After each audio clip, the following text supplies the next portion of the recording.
Welcome to the City of Bakersfield Planning Commission meeting.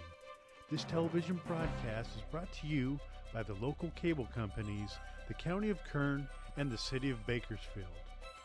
You can watch the rebroadcast of this meeting Saturday at 7 p.m. and Sunday at 10 a.m. The agenda for this meeting can be downloaded at www.bakersfieldcity.us.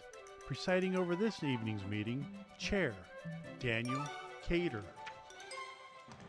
Good evening. It is my pleasure to call to order the February 2nd, 2023 Planning Commission meeting. Madam Clerk, would you please call the roll? Chair Cater, Here. Vice Chair Bashir Tash, Here. Commissioner Biddle, Here. Commissioner Coleman, Here. Commissioner Lomas, Here. Commissioner Neal, Here. Commissioner Wade. Please stand for the Pledge of Allegiance.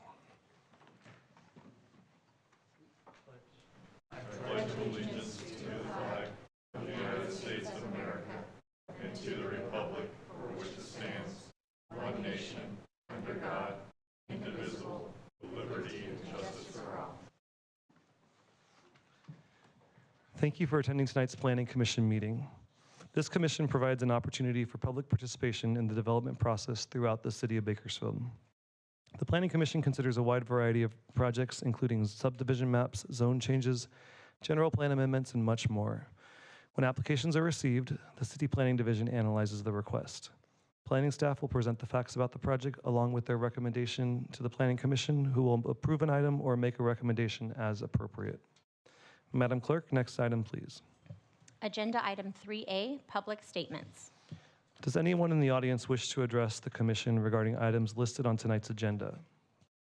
Please note if you are here for non-consent public hearing item 6A, this is not the time to speak.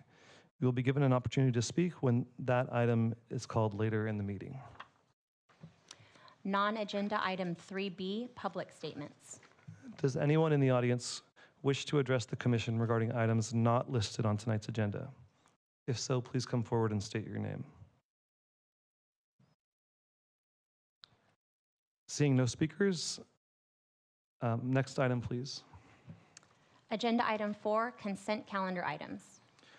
All matters listed under the consent items do not require a public hearing and will be enacted by a single motion. There will be no separate discussion of said items unless staff or a commissioner requests specific items be discussed and or removed for separate action. May I get a motion to adopt, may I get a motion approving the consent calendar items? I'll make a motion. Commissioner Bashir-Tash, do I have a second? I'll second that. Commissioner Biddle, commissioners, please cast your votes. Oh, we're on 4. Thank you.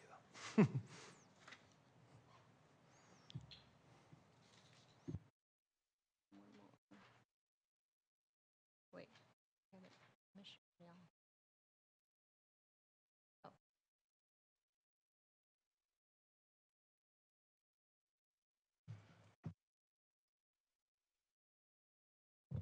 Motion passes with Commissioner Wade absent and Commissioner Neal abstaining. Thank you. Madam Clerk, next item, please. Agenda item 5, consent public hearings. Now is the time for consent public hearings. Please note, a memorandum has been provided to the commission, and item 5B has been requested to be pulled off tonight's agenda and be continued to the regularly scheduled meeting of February 16th, 2023.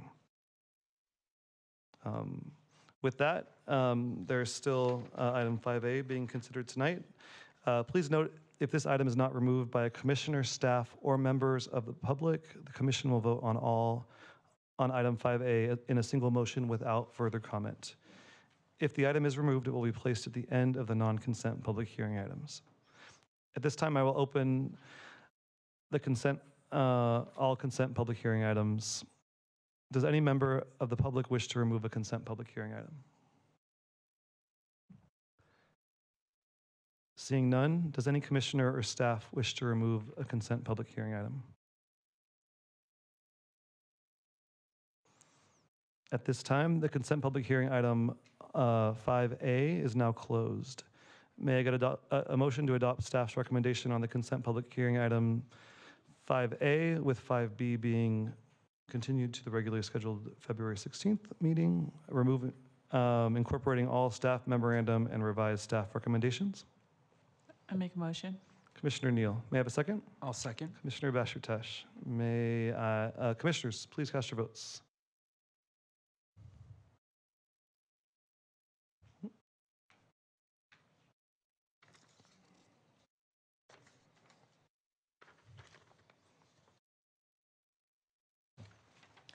Motion passes with Commissioner Wade absent and with item 5B being removed from consent. Madam Clerk, do we want to clarify the? Yes, just for clarification, item 5B is being continued to February 16th, 2023. Thank you, Ms. King. Motion passes with Commissioner Wade absent, with item 5B being continued for 2 weeks to the February 16th meeting. Thank you. Madam Clerk, next item, please. Agenda item 6, non-consent public hearings. Now is the time for non-consent public hearing items. Before we begin, I would like to explain how each hearing will be conducted. Staff will first give a report, then those in favor of the project will be allowed to speak. Those in opposition to the project will be able to speak after all of those in favor have spoken. Each side will be given 5 minutes to provide rebuttal comments. Individual speakers may ask questions during their statements, but the questions will not be answered until the public hearing on that item is closed. If preferred, written comments may be given to the clerk, who will provide copies to the commission. Please be respectful of others participating in the hearing by not repeating the remarks of previous speakers and presenting any new comments or thoughts in a concise and clear way. Mr. Johnson, would you please provide us your staff report on item 6A? Yes, thank you, Chair Cater. Commissioners, members of the audience, thank you for attending tonight's hearing. This item is a conditional use permit for a trucking yard. And just so everyone is on the same page, a trucking yard is a commercial vehicle like you see there, often referred to as big rig, 18-wheeler, semi-truck, tractor trailer, or in this case, primarily during my presentation, I'll just refer to it as a truck since it is a trucking yard conditional use permit.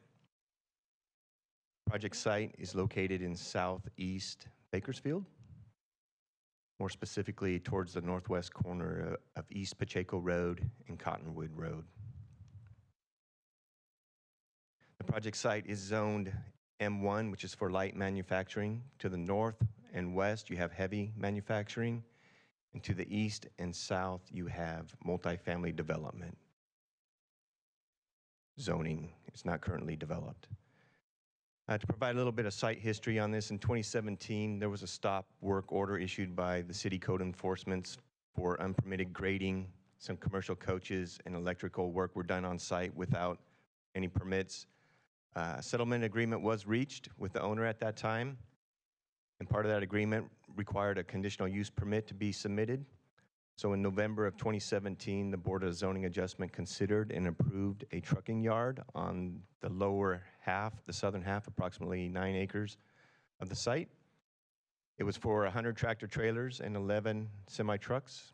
It also included a repair shop and an office, and the office was the 2 commercial coaches.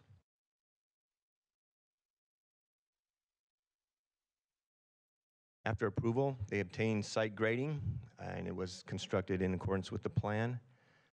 They would also have to continue to comply and start complying with the conditions associated with the conditional use permit, and with that, that would abate the violations.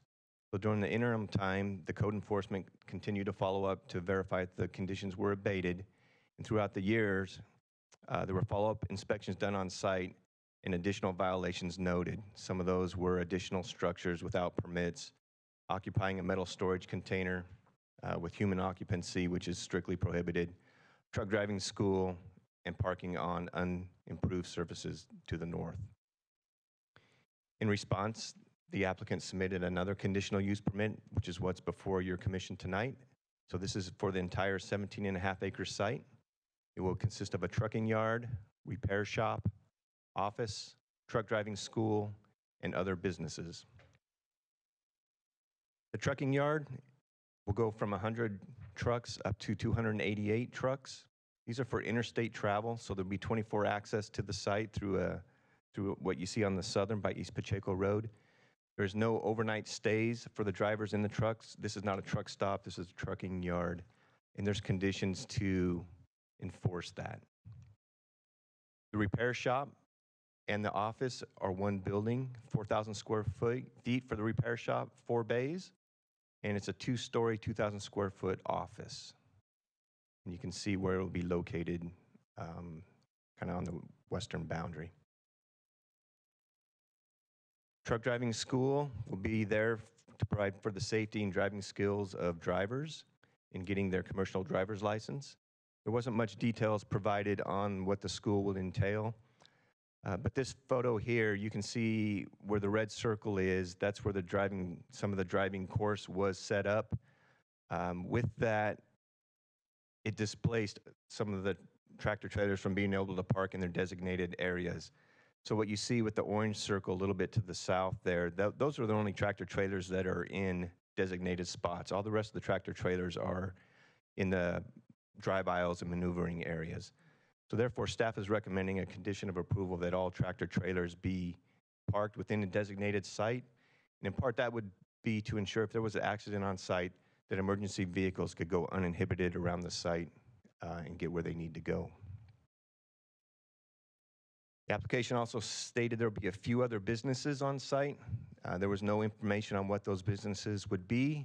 So there's a condition of approval that prior to commencement of any of those businesses, that they consult with city staff. We'll make a determination if it needs a tenant improvement, formal site plan review, or potentially even come back with a conditional use permit for your commission's consideration. The required parking on the site, and this is vehicle parking, it's calculated based on square footages, so for the repair shop and the office. And based on what's being proposed of 6,000 square feet, 15 spaces are required. The truck driving school is based on instructors and students, and based on the information we have, 2 spaces would be required. Therefore, 17 spaces required, and they are providing 17 spaces for that. The truck drivers, there is nothing in our ordinance that requires specific vehicle parking for that. When speaking with other trucking yards, a lot of them assume that when the truck leaves, they'll just pull their personal vehicle into that slot. That has not always been the case with this site. You can see some aerial photographs for the last several years. The red areas that are circled are where passenger vehicles are being parked, and it's just throughout the site and not any designated areas. Therefore, the applicant is proposing 96 spaces for the truck drivers along the western boundary. This would be in compliance with the parking ordinance, which would ensure access, maneuverability for emergency vehicles, as I previously mentioned. And another reason for providing these spots would be to ensure that the land use does not adversely affect surrounding neighbors. This is an example about a mile north of where, if there's insufficient parking on site, where it can impact surrounding neighbors. This is one business that doesn't have enough employee parking, and so they're parking on the street.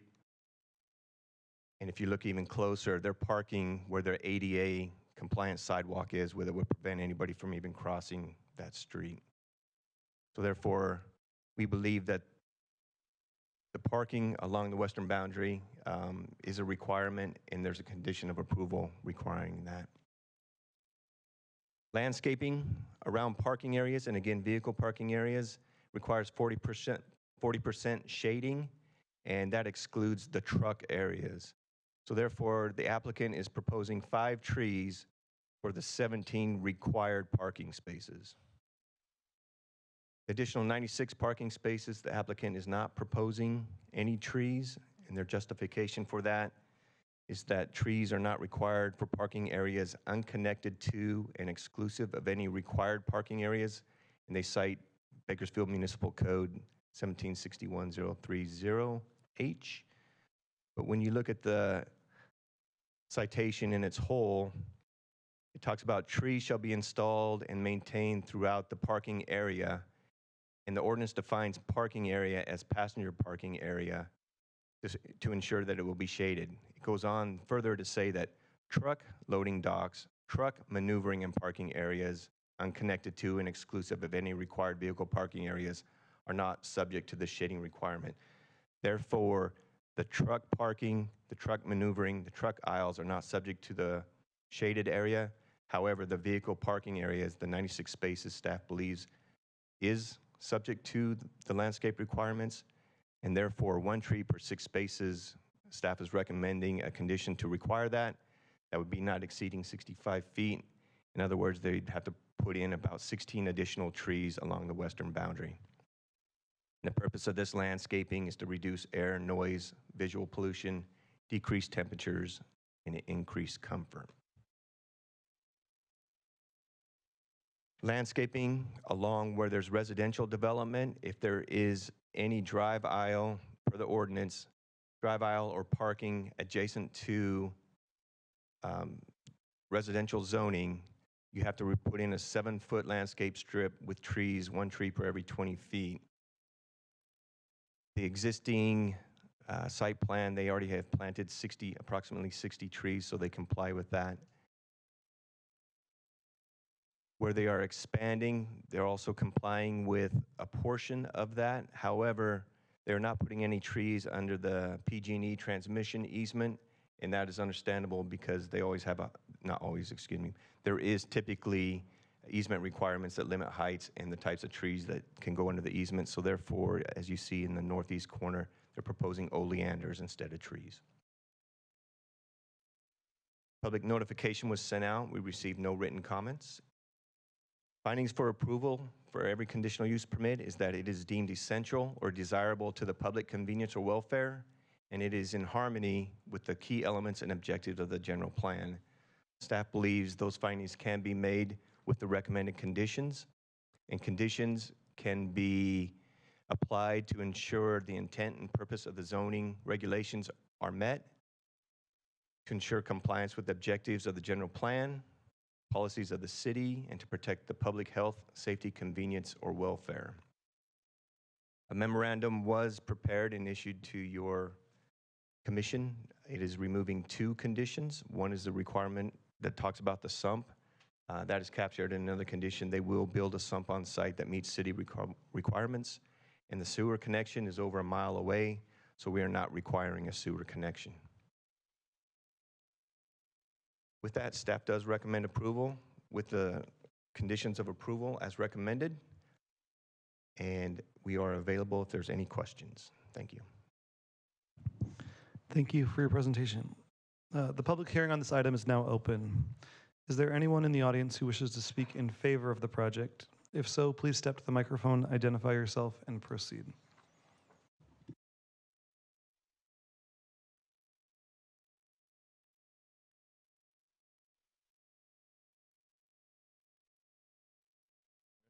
I'm Bob Swanson, civil engineer for the owner. We're in very strong support of the project. I think there's a huge need in Bakersfield for truck yards right now, and truck yards that are permitted. So I think we have a good project. I agree with the conditions that have been outlined in the conditions of approval here, and we would hope that you would approve the project. Thank you. Thank you.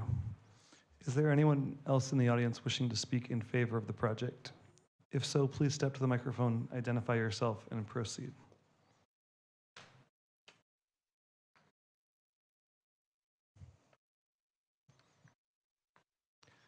Seeing no additional speakers in favor of the project, is there anyone who wishes to speak in opposition to the project? If so, please step to the microphone, identify yourself, and proceed.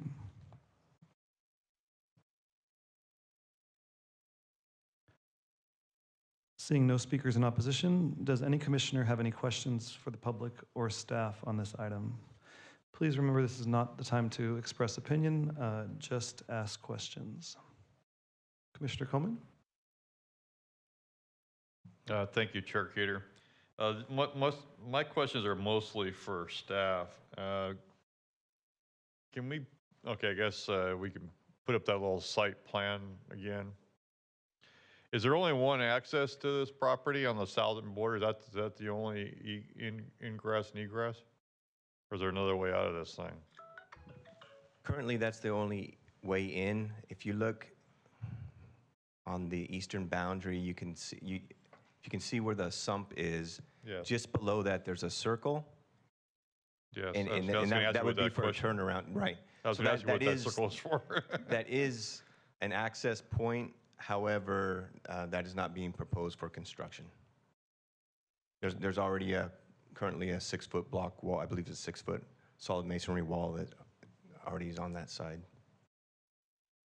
So what's the purpose of having a temporary turnaround there? That may be an easement.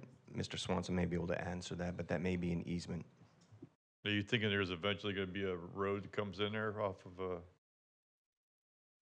Can I answer? Sure. Yeah, Yeah. Mr. The owner would like to vacate that easement, actually, the temporary turnaround. They're not using it, and they'd like to be able to construct a block wall to totally enclose their site. They don't want the easement. Security is a major concern. They have theft all the time. So one entrance is all they need from the south from Pacheco. Well, that kind of leads me to my next question. Is the fire department sign off on this plan?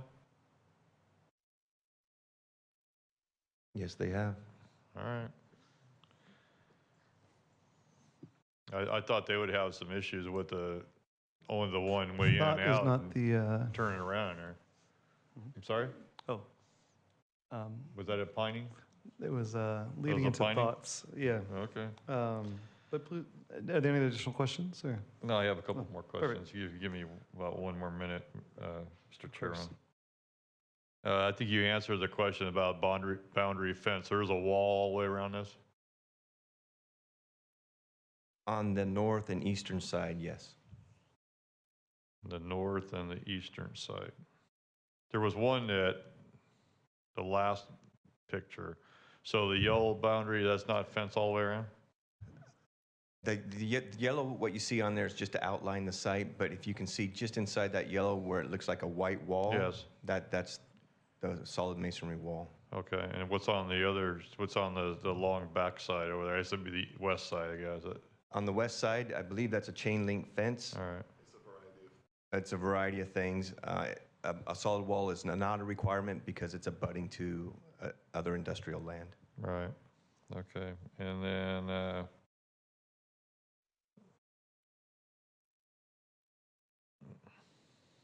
that's all I have. That's all questions I have. Thank you. Thank you, Commissioner Coleman. Any other commissioner questions? Commissioner Lomas. I don't think I understand the sump situation and the removal of the conditions. Could you enlighten us on that? Commissioner, there's an existing sump. If you see on the screen, it kind of takes care of all the drainage right now. But the new proposed site plan will show a new proposed sump on the north, kind of east side. That would be sized to take all the runoff from the whole site. And that's what I missed. Can you pull up that site plan and show us where it would be? So that's next to the temporary turnaround easement. You see that little bigger There sump? you go. So that's Got the it. new proposed sump. Thank you. Thank you, Commissioner Lomas. Are there any other commissioner questions? Seeing as how we only had speakers in favor of the project, we will forego the rebuttal period, and I will find my spot on the script and close the hearing and move to commissioner comments and action. Commissioners, any comments? Commissioner Coleman. Thank you, Chair Cater. Yeah, I think I like this project. This is obviously something we need. We certainly need training facilities to, provide jobs for people in the future. This is an area that's underdeveloped at this time, and I think this is a great use for that. I have some concerns about the access and driving around, but the fire department's okay with it, so I guess I'm okay with it, so. Thank you. Thank you. Commissioner Bashir Tesh. I like the project as well. I think it would be a good fit, and it's something we definitely lead. But the thing that was concerning was in the beginning of the presentation, it was the it seemed like a lot of the stuff that was happening there was kind of what you wanted and not what the city set up as far as what was allowed to be done there. And my biggest concern is that you get an approval on this project, then you move forward with it, and then something is being done that's against our city code and the way that we want things to be set up. So there's a reason they exist, safety and doing things correct. We don't want any accidents, but it's disheartening when you hear an applicant who hasn't really complied in the past and has done things the wrong way. So, I don't know if you have anything to speak to that, if you can commit to doing things right and making sure that nothing else gets put in there that's not supposed to, and that they'll actually park in the places they're supposed to, and that it will move forward as we see it. Because it's one thing to have it on some paper, but it's a different thing completely to actually commit to doing it the right way.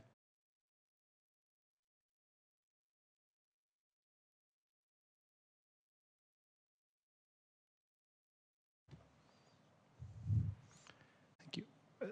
Any additional comments or any? Oh, Commissioner Neal is actually next, and then,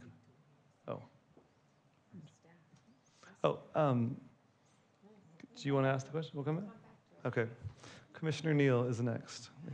I just wanted to provide the other side of Commissioner Bashir Tash's comments, and that is that when things are being done outside of what the law requires, and businesses and individuals are penalized and they pay their fines, I believe that they should be given a second chance to do it right.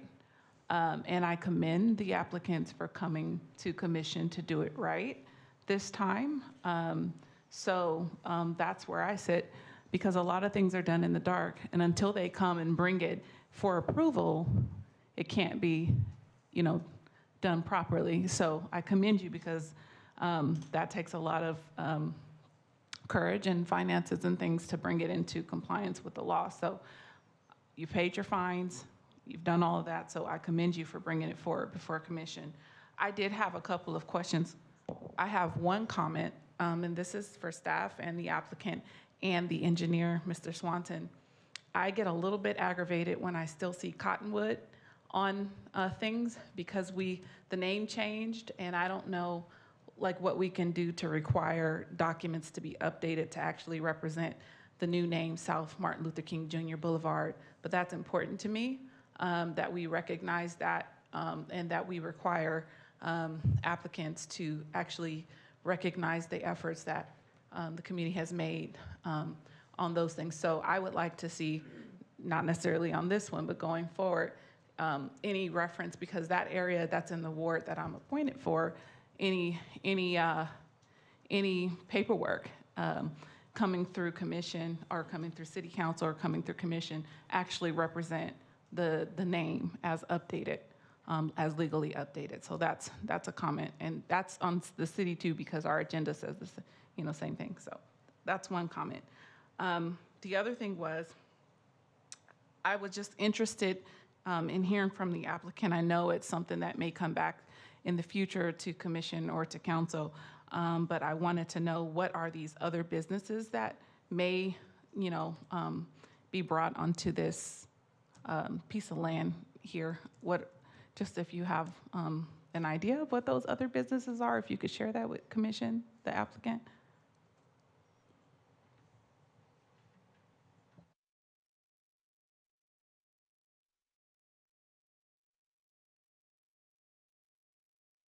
Bob Swanson. The other businesses that we know about so far is a tire changing facility, and that was being done, and it was being advertised at the street. It is no longer. The truck driving school, and then the repair shop and the office. Those are the only ones that we are aware of right now. And also, can I comment on your Martin Luther King? There's a question of where the legal name of Martin Luther King starts and stops on that road. And we had that issue with the new school out there, that the city asked us to change Cottonwood on our signal to Martin Luther King. And then it was revealed that MLK Boulevard, I think is how they list it now, goes up to a certain part, and then it's still Cottonwood on the rest of it. And I can't remember where it stops, but there is a split somewhere where MLK and Cottonwood both exist. Thank you for that. Paul, do you know? Yes, staff did some research this afternoon. According to city records, it stops at Casa Loma. South of Casa Loma is Cottonwood Road. We have reached out to the county to see if they have records that would change that. But right now, city records show it's Cottonwood south of Casa Loma. But didn't the name change that just happened? Change Cottonwood to South MLK Junior Boulevard? And we are researching everything. The last item that we had was from 2019, a name change, and that went from, I believe, Brundage to Casa Loma. And that was with the city and the county, a joint name change. We're looking to see if there's anything newer or if the county has done anything. Okay, thank you for that. Okay. I wanted to know a little bit about what when the cans were being used for human occupancy, what exactly was going on in there? Do we know if it was being used as an office or as a lunch area or? The zoning ordinance strictly prohibits the human occupancy of metal storage containers or C-trains, whatever you want to call them. The code enforcement, I'd have to look at the exact wording, but I believe it was a part of the schooling that was being used in the metal storage containers. The truck driving school, yes. Got it, and now there'll be an office for that. Okay, another comment about the 96 parking spaces along the western border and not having any shade trees there. I want to know if the applicant would be willing to do that. It seems to me that if you're going from 100 to 288 trucks there, that means there will be more people there. And you know, Bakersfield is a very hot place, and perhaps adding more places where the increased volume of people that will be occupying this piece of land in this business, frequenting this business, will have shade. So I know it's not necessarily a requirement, but I see that as an opportunity for the commission to upgrade the conditions to require some shading there, since there'll be almost 3 times the amount of trucks on site. Commissioner Neal, are you asking about shading for the passenger vehicles? Yes. I'm sorry, to clarify my presentation, staff is recommending a condition of approval that trees be planted at city standard for all 96 spaces. Thank you for that. Okay. And I believe the applicant did agree in his statement. Okay, fantastic. Thank you for that.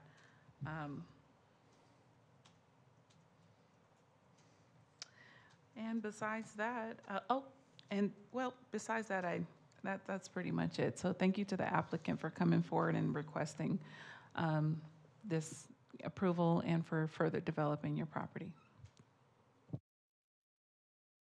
Thank you, Commissioner Neal. Commissioner Lummis? I was just going to ask Mr. Johnson to explain the process if there is a violation of any of the conditions of the CUP, what would happen?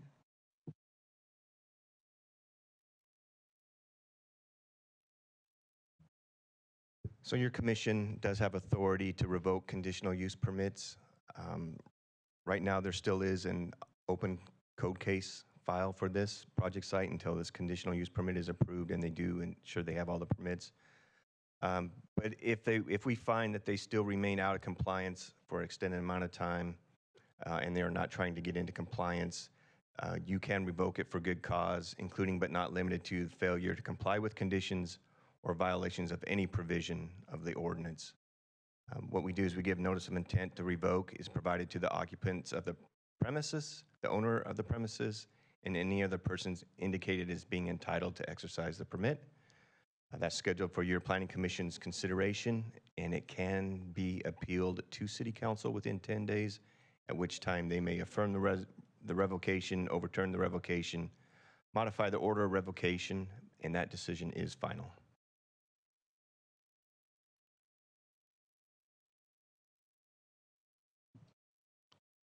Thank you, Commissioner Lummis. Are there any other commissioner comments? Seeing no additional comments. Oh, I didn't Commissioner comment. Biddle? My comment's not necessarily with this project. I mean, obviously trucking's necessary with all the warehouses that we're putting in and making that another form of our economy. But when we're putting in these type of establishments, I look at the traffic and the roads that are existing and what they were used for previously being ag roads. Are there traffic studies done on these roads and how long they're going to last by utilizing them for things like trucking? For trucking specifically, yes, we do require a traffic study. This one here, we are using a previous neg deck. When it comes to trucks, there are really two types of trucks. You have those trucks that are allowed by the Surface Transportation Assistance Act, or sometimes called STA. And these are larger trucks compared to California legal trucks. California legal trucks have a maximum length of 65 feet, and the STA trucks can go much longer. We have routes identified through Public Works where the California truck routes can go and the STA routes are. Union Avenue, which is about a half mile to the east, or excuse me, 3/4 mile to the east, is a STA route, so that's for the larger trucks. And California legal trucks can go 1 mile off of these routes. So you can see the star where the site is, and you can see South Union Avenue, the yellow line. That's within a mile. So those trucks can travel, California legal trucks can travel to Union and then still make their way over to Highway 99, or they can go up and down the Union to get to Panama, which is a STA route, or they can go up to 58. So this site is considered truck worthy. So that is taken into consideration. If this site was outside of where some of these routes were, we could have a different recommendation. Does that make sense? Yeah, this looks like a great place to put, with Union right there and different routes of transit. It's a good place for a trucking unit. But looking on Google Maps, it does show that it's South Martin Luther King Boulevard all the way down. So I don't know if Google does show that. Kern County Assessor GIS shows it as Cottonwood. Yes, Google all shows it as Dr. Martin Luther King Jr. Boulevard.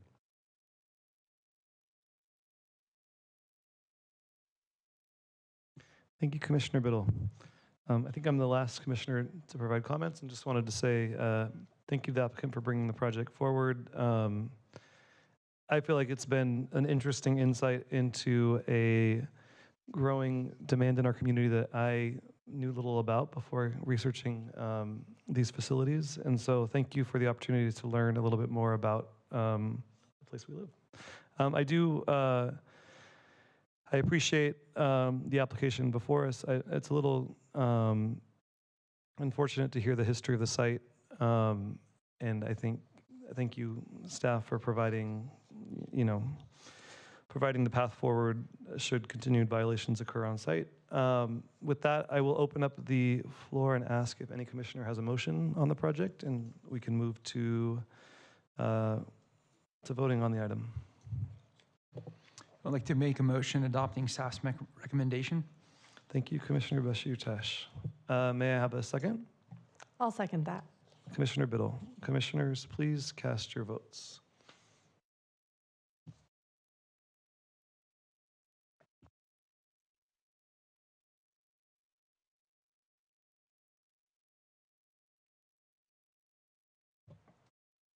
Motion passes with recommended conditions of approval and deletion of conditions 5C and 5D, and Commissioner Wade absent.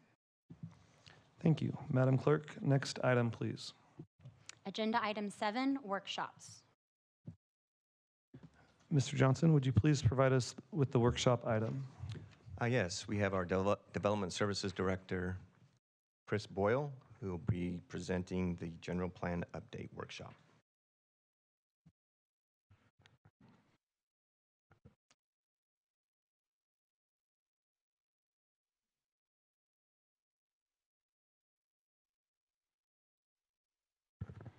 It's a pleasure to be here, Chair Cater and Commissioners. And I would note that everyone in audience has been waiting patiently for my workshop. And it's really great to not be presenting to an empty council chambers. I'd like to keep you abreast and informed as to our general plan process. And tonight I will be presenting a periodic update to the Bakersfield 2025 or Bakersfield 2045, pardon me, effort. I like to start at the beginning as opposed to the end, and so I'll always brief the commission as it relates to the general plan effort, and that to start at the beginning is usually what is a general plan. And general plan, policy document required by the state of California, establishes a framework or a blueprint for development and growth. It's a 20 to 30-year planning tool, and it provides the city an opportunity to organize its intentions and priorities for development and conservation, allocation of resources, rights, responsibilities of all stakeholder groups into a series of chapters, and those chapters are typically called elements. From those elements, those are typically arranged into a series of principles, goals, policies, and then actions. So when you look at how it's assembled, and I think that our general plan effort, we're soon to be releasing a vision statement. You might replace the word principle with vision. So, and the vision is a accumulation of the last year's worth of effort, and I'll talk a little bit more about that. But from a vision that's a shared vision of the council, the commission, and the residents of the city, we prepare goals, and those goals are reflective of the vision, and policies are meant to implement those goals. And action items, I'm a big fan of action items because ultimately in the end, then at that moment, at time of adoption, the city has prepared a specific action which will in turn look to implement those goals, policies, and the vision attached thereto.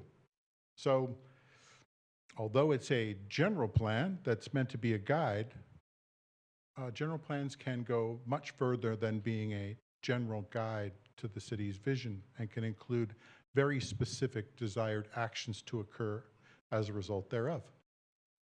A general plan must include 9 mandatory elements, and I won't belabor them all. I would note, though, that the air quality element is specific to the San Joaquin Valley, and each of those chapters have yet to be begun to be prepared this first year.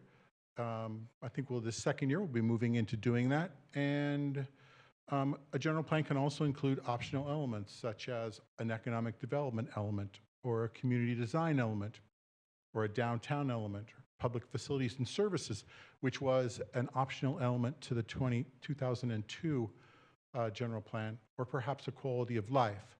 And from our visioning efforts, and quite frankly, from the stated goals of the council at this point in juncture, I think you can expect to see an economic development element and an element focused on the downtown and where we want to take that downtown into the next 25 years, and so on and so forth. The community design element to help the development community better address and adapt to a more denser urban form.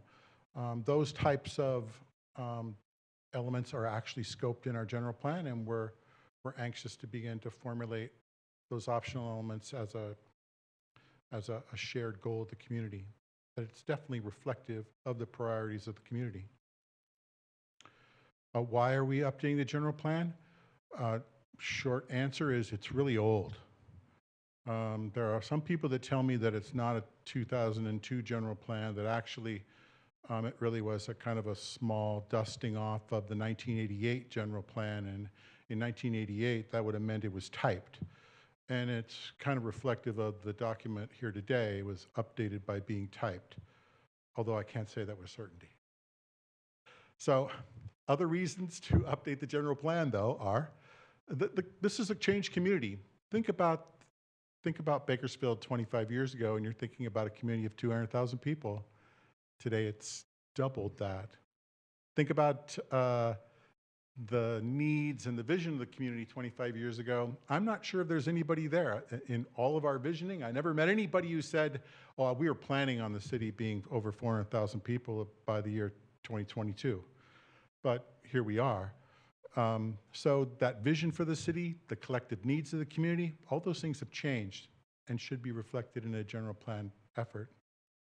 And along those same lines, it allows Bakersfield to shape its future growth, what it looks like, where it goes, how it adapts to changing goals and priorities.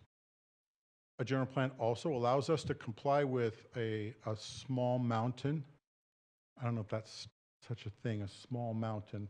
I should ask the deputy city attorney, but no, she's saying no. But a small mountain of law from Sacramento that relates to virtually every element within the general plan, but very significantly within the housing element. And so I think I had a slide at last year's annual progress report where just in the 2017 legislative cycle, there were 77 ordinances that were adopted specific to housing by the state of California, noting that the state is in a housing crisis. And lastly, it allows the city to meet new requirements in its own way. I'm a big fan of the local authority and the will of the people at a local level to shape its own path forward. Noting we have many state laws to comply with, it allows the city at the same time to allow local ordinances to address those laws in their own way and to chart their course such that that local authority is retained, if not supported. Now, I'm just going to ask, how many folks on the dais, I don't want to put you on the spot, have been to www.bakersfield2045.com? Ms. Biddle. Outstanding, Ms. Biddle. How about, I think I've seen Mr. Coleman, Commissioner Coleman, at I think also Commissioner Lomas. Have you been at a Bakersfield 2045 RISE workshop, either online or in person?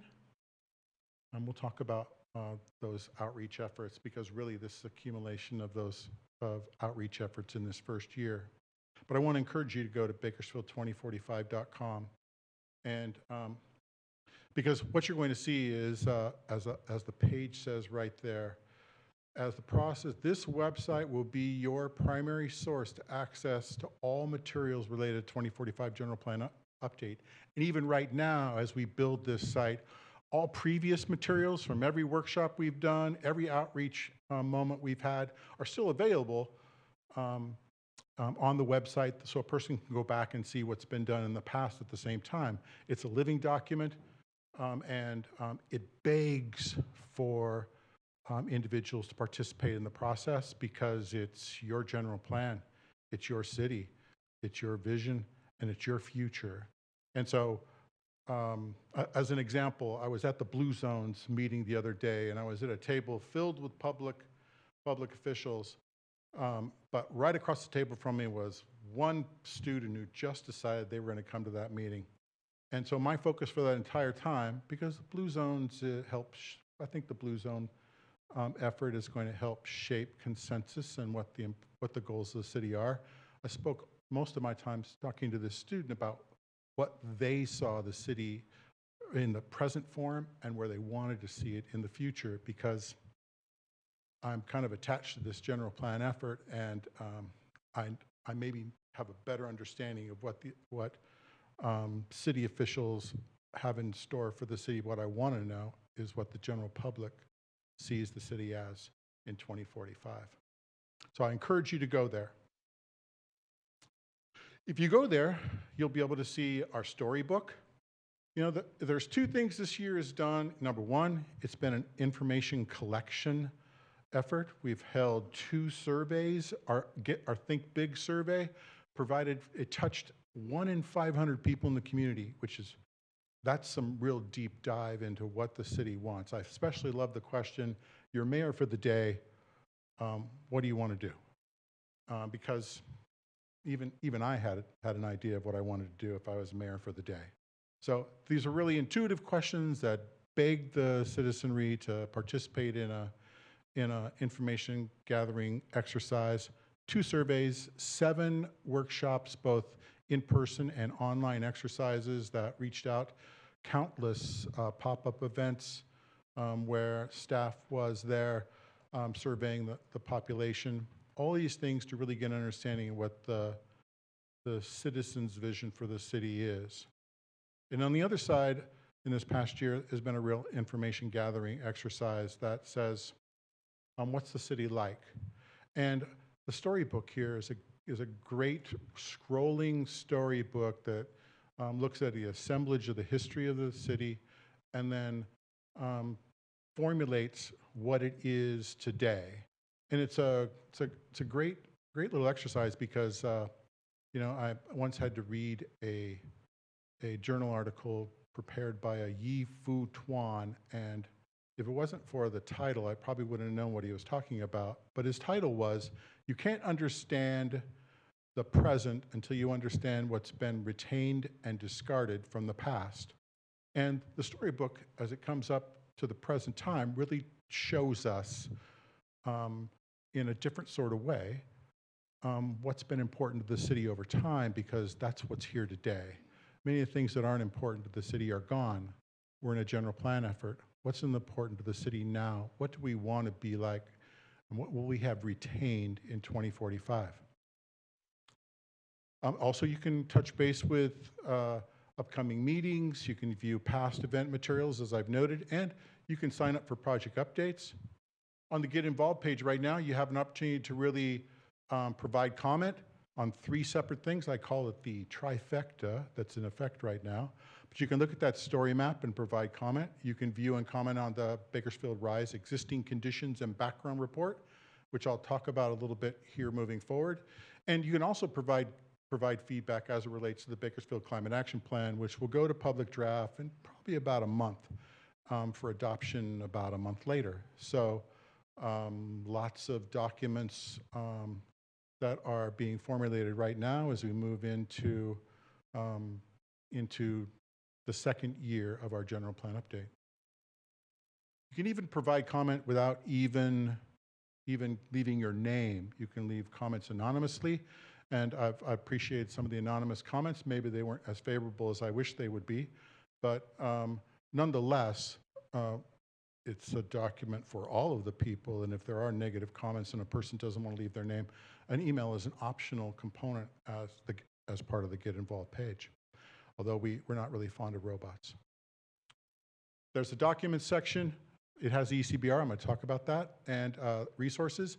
I'm the Development Services Director, and I have this page bookmarked right here because it's a great repository of just about every major document that is important to me on almost a daily basis. And I've made recommendations to our consultants as, hey, I'd love to see this document get put here too as well, because it's almost like a planning library and is of real value. So let's talk about the ECBR. And thanks for belaboring my penchant for interesting quotes, because the ECBR is a glimpse of the future through the lens of the present. And it's done that way because you can't really know where you're going until you know where you are. And the ECBR tells us clearly, in a really engaging way, exactly what the city is like today through all different types of facets. And it doesn't do it this way. This would be the general plan of the past of the circulation element done. I think that's done with straight edge and pencil, because we didn't have GIS when this map was made. And very unengaging textual elements that talk about, in this case, we talk about existing conditions and then our goals and policies below as it relates to traffic, I believe. Parking, pardon me. But this is what the ECBR looks like. And I think it's a picture window into what the general plan will look like moving forward. It's engaging, it's interactive, It has color, it has graphics, it has interesting ways to deliver the same information that a black and white textual document did in 2002. So it really is a window into what we want our general plan to look like in terms of its look and feel and its utility and how one can use it and gather information within a living, breathing document. There's some additional examples. The one on the left would be from the economic development section, and it's all about taxable sales, and the biggest piece there is vehicle sales. The next one would be general merchandise. On the other side, that's from the land use section, and it talks about the acreage for each of the broad and general land use designations. And the tables, even the tables are engaging and colorful, and they're supported by graphics, which kind of leads you to what we're talking about in that particular moment.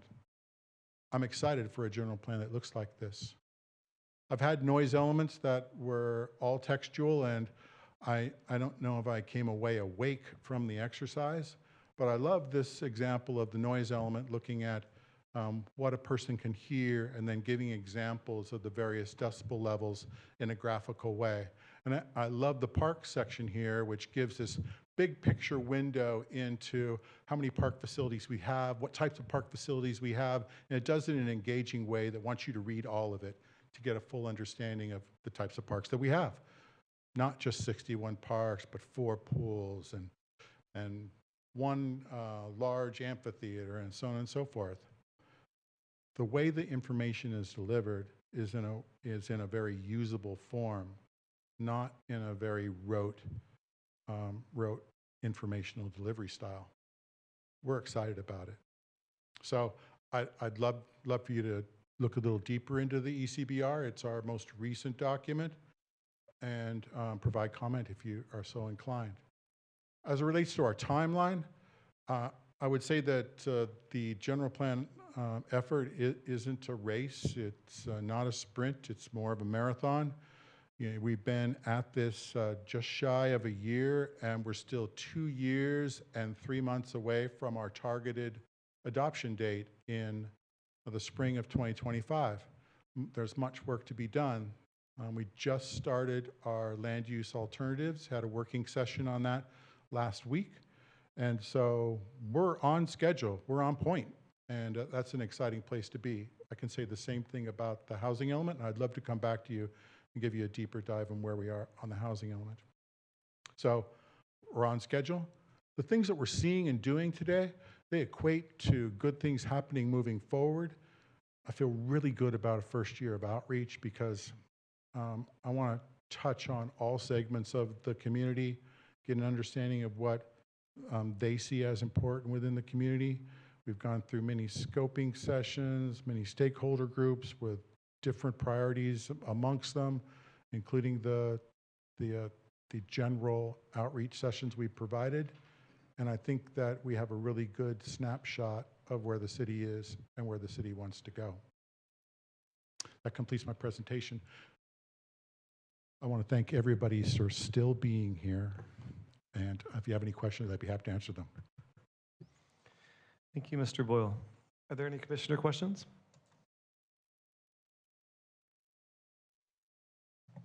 I'd like to say thank you and ask if you'd like on the Project Blue Zone, is there any future of you coming back to tell us a little bit more about that and how the city's going to include them with the general plan update?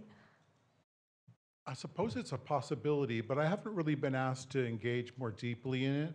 I was there because it really was the land use side of the Blue Zone's efforts, but I'm not on their board, and but I'd love to find somebody, if not me, someone who's more engaged in it throughout that process to come in and engage the Planning Commission. So I'll consider that as a challenge to either myself or someone more engaged in the process to come and speak with you.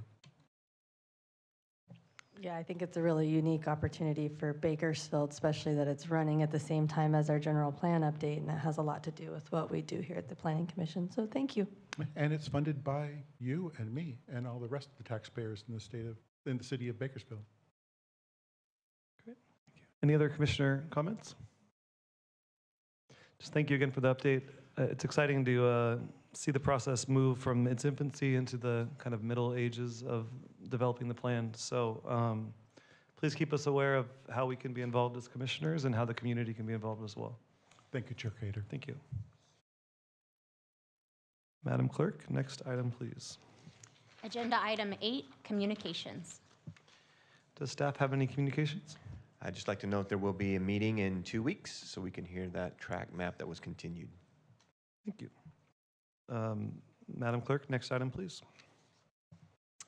Agenda item 9, commission comments. Does any commissioner have any comments?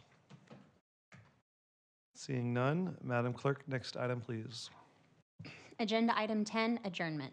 This meeting is adjourned at 6:30. Have a great evening.